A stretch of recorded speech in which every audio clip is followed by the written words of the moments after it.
Messieurs les représentants du gouvernement tibétain en exil, mesdames et messieurs, bonjour à tous. Et je voulais dire aussi l'importance de nous retrouver là aujourd'hui, comme chaque année. Je suis donc le nouveau coprésident du groupe d'études sur les questions du Tibet à l'Assemblée nationale. L'autre coprésident étant Noël Mamère, que vous connaissez tous, mais qui est grippé aujourd'hui, donc qui m'a demandé de l'excuser auprès de vous. Alors, il y a à peine un mois, nous nous retrouvions pour commémorer l'indépendance du Tibet. Et puis aujourd'hui, comme chaque année, à cet endroit, à Place des Droits de l'Homme, au Trocadéro. Évidemment, c'est un dimanche, donc il y a moins de parlementaires, puisqu'ils sont dans leur circonscription, mais je tenais à être là, et je tenais à être là, bien évidemment, comme vous tous, et cette photo en témoigne, pour penser et faire connaître au monde ces 107 immolations par le feu aujourd'hui, parce que on ne peut pas ne pas penser qu'en Tunisie, j'allais dire, une immolation a suffi à transformer les choses, et que à l'autre bout du monde, eh bien, quasiment tous les jours, des personnes s'immolent, et on souhaiterait que c'est une répercussion. On souhaiterait qu'il n'y en ait pas, et qu'en même temps, ce qu'ils ont fait, ça soit une répercussion pour faire bouger les choses au Tibet. 2013 aussi a été déclarée l'année de solidarité avec le Tibet, et je crois que notre mission, je vais en parler, est de faire bouger l'opinion publique française. J'avais eu l'occasion, lors de la manifestation du 13 février, d'indiquer que je crois qu'en France, l'opinion publique est sensible à ces sujets, mais il faut continuer ce travail. Et comme il était dit dans la déclaration de Lobsang Sangay, trouver une solution juste et durable à la question du Tibet est aussi dans l'intérêt du monde entier. Ce n'est pas uniquement la question du Tibet, c'est très important, et c'est pour cela que vous êtes là aujourd'hui, mais je crois que c'est une question emblématique à la surface de la planète.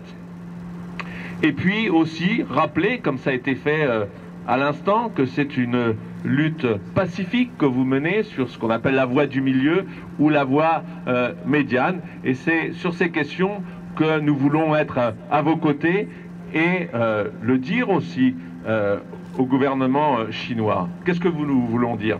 Nous voulons dire tout d'abord que la Chine doit autoriser l'accès au Tibet à tout le monde, et en premier lieu aux médias, aux journalistes, pour qu'on puisse faire connaître la situation.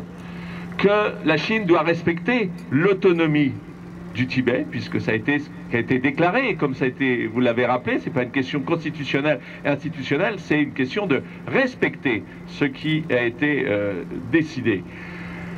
Que la Chine aussi, et c'est très respectueux de on doit respecter votre position, que la Chine reprenne le dialogue qu'elle a interrompu à chaque fois.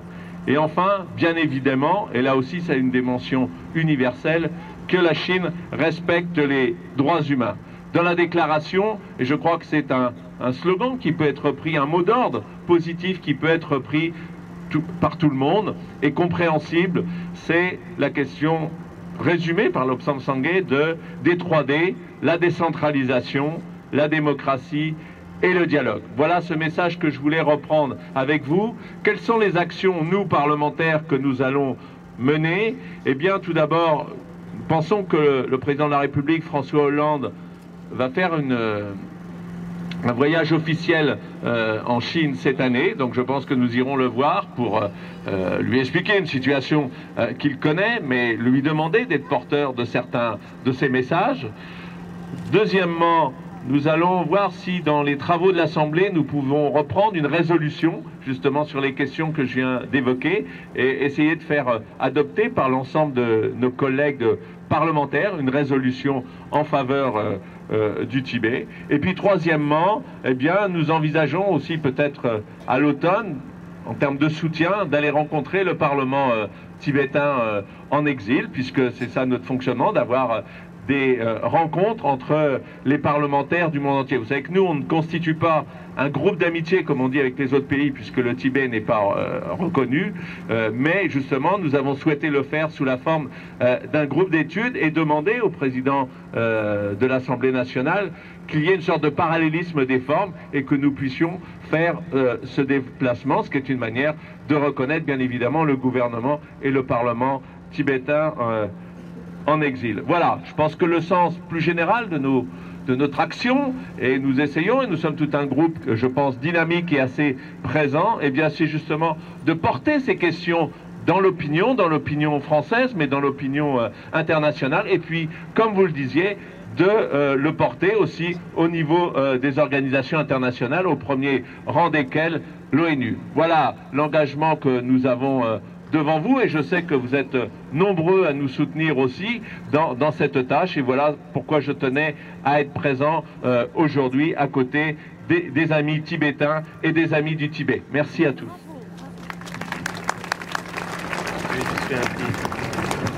Je vais juste faire un petit résumé du discours de M. Jean Patrick Gilles pour les Tibétains.